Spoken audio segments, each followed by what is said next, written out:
ଆଗରୁ ମଧ୍ୟ ଆସିଛି। କଣ ଅଭିଯୋଗ ରହିଛି, କଣ ଆପଣଙ୍କର ସମସ୍ୟା ରହିଛି ଯୋଉଟା କି ଆପଣ ମୁଖ୍ୟମନ୍ତ୍ରୀ ଆସିଛନ୍ତି, କୋଉ ଜାଗାରୁ ଆସିଛନ୍ତି, ଡିଟେଲ୍ସ କୁହନ୍ତୁ। ମୋ ନାଁ ରଚନା ବାରିକ, ମୁଁ ଭଦ୍ରକ ଡିଷ୍ଟ୍ରିକ୍ଟ ବାସୁଦେବପୁରରୁ ଆସିଥିଲି। ମୁଖ୍ୟମନ୍ତ୍ରୀ ପାଖକୁ ମୁଁ ଆଗରୁ ମଧ୍ୟ ଆସିଥିଲି, ଆଜି ଆସିଥିଲି। 2020 ପରେ ଯେଉଁ ଅନୁକମ୍ପାମୂଳକ ନିଯୁକ୍ତିରେ ନ୍ୟୁ ରୁଲ୍ଟି ଆସିଛି, ଆମର 60% ରୁଲ୍ ଲାଗୁ ହେଇଛି, ନ୍ୟୁ ଆମେଣ୍ଡମେଣ୍ଟ ଯେଉଁ ଆସିଛି, ସେଥିରେ ଆମେ କେହି ଚାକିରି ପାଇପାରୁନାହୁଁ। ତ ସେଥିପାଇଁ ଆମେ ଏଇ ସରକାରଙ୍କ ପାଖକୁ ଏତିକି ଗୁହାରି କରିବାକୁ ଆସୁଛୁ ଯେ ସେ ନିୟମଟିକୁ ସେ ସମ୍ପୂର୍ଣ୍ଣ ରୂପରେ ଉଚ୍ଛେଦ କରିକି ଆମକୁ 1990 ରୁଲରେ ଚାକିରି ଦେଲେ ଆମେ ସମସ୍ତେ ଖୁସିରେ ବଞ୍ଚିବୁ। ଏବେ ମୁଖ୍ୟମନ୍ତ୍ରୀଙ୍କୁ ଦେଖା କଲେ, ତାଙ୍କ ସାଥିରେ ବସିକି କଥା ହେଲେ, ଆଜ୍ଞା, କଣ କଥା କହିଲେ ହେଲି। ମୁଖ୍ୟମନ୍ତ୍ରୀ? ମୁଖ୍ୟମନ୍ତ୍ରୀ ତ ଆଶା ଭରସା ଦେଲେ ଯେ ଅପେକ୍ଷା କର। ଆପଣଙ୍କର ବହୁତ ଯୋଉ ଜଲ୍ଦି ବିଭାଗ ବିଶ୍ୱାସ ଭରସା ଅଛି କି ଆମ ସରକାର ଯେହେତୁ ସେ କିଛି ଶୁଣିବେ ଆମକୁ। 2020ରୁ 26 ହେଇଗଲା, ଆଜକୁ 6 ବର୍ଷ ହେଇଗଲା। ଆପଣ ଏକୁଟିଆ ଅଛନ୍ତି ନା ଆପଣ ଆଉ କିଏ ଥିଲେ ନାଇଁ, ଆପଣଙ୍କ ଆମେ ବହୁତ ପିଲା ଅଛୁ।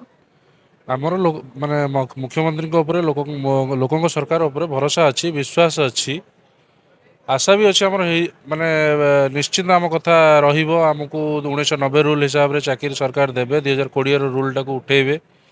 କିନ୍ତୁ ତା ଭିତରେ ବହୁତ ଡେରି ହେଇଗଲା, ମାନେ ହେଇ ଚାଲିଛି, ଯେଉଁଟାକି କାଲି ଆମର ଅମିୟ ସିଂ ବୋଲି ଗୋଟେ ଭାଇ କଟକର, ସେ କାଲି ଆତ୍ମାହୁତି ଦେଇଦେଲା ଏଇ ସବୁ ଇଏରେ, ଦୁଶ୍ଚିନ୍ତାରେ।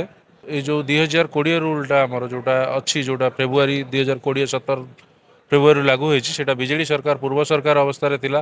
ସେ ଯେଉଁ ସବୁ ନିୟମ ଆଣିଥିଲେ, ଆମେ ଯଦି 1990 ରୁଲ୍ରେ ହେଇଥାନ୍ତା ଆମେ ସମସ୍ତେ ନିଯୁକ୍ତି ପାଇସାରନ୍ତୁଣୁ। ଯେଉଁଟାକି ସେ ଶେଷ ମୁହୂର୍ତ୍ତରେ 2020 ଫେବୃଆରୀରେ ଯେତେବେଳେ ଏଇ ରୁଲ୍ଟାକୁ ଆଣିଲେ, ଏ ରୁଲ୍ ଆଣିବା ଦ୍ୱାରା ଆମେ ବହୁତ ଗୁଡ଼ିଏ ପିଲା ସେଥିରୁ ବଞ୍ଚିତ ହେଲୁ। ଯେଉଁମାନେ ଆମ ବାପା ମା ଆମେ ହରେଇଛୁ କୋଭିଡ଼ ସମୟରେ, ସେମାନେ ଡ୍ୟୁଟି କଲା ସମୟରେ ହିଁ ତାଙ୍କର କାହାର ପ୍ରାଣ ଯାଇଛି, କାହାର ମୋ ବାପାଙ୍କର ତ କୋଭିଡ଼ ସମୟରେ ହିଁ ହାର୍ଟଚୋକ୍ ହେଇଗଲା।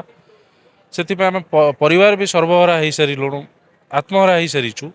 କାହିଁକି ନା ଗୋଟେ ଘରର ମୁରବୀ ଗଲା ପରେ ଘରର ଛାତ ଉଠିଯିବା ସଙ୍ଗେ ସମାନ। ତଥାପି ମୋହନ ସରକାର, ବିଜେପି ସରକାର, ଲୋକଙ୍କ ସରକାର ଉପରେ ଆମର ନିଶ୍ଚିନ୍ତ ଭରସା ଅଛି, ଦୃଢ଼ ବିଶ୍ୱାସ ଅଛି। ଆମର ଦାବି ନିଶ୍ଚିନ୍ତ ସେ ଶୁଣିବେ। ଆମକୁ ଆଶା ଦେଲେ, ଆଜି ଭରସା ଦେଇଛନ୍ତି ଯେ ବହୁତ ଜଲ୍ଦି ସେ ଆମର ଉପରେ ଆମର ଯେଉଁ ମାନେ ସମସ୍ୟାଟା ଅଛି ତା ଉପରେ କାର୍ଯ୍ୟାନୁଷ୍ଠାନ ଗ୍ରହଣ କରିବେ।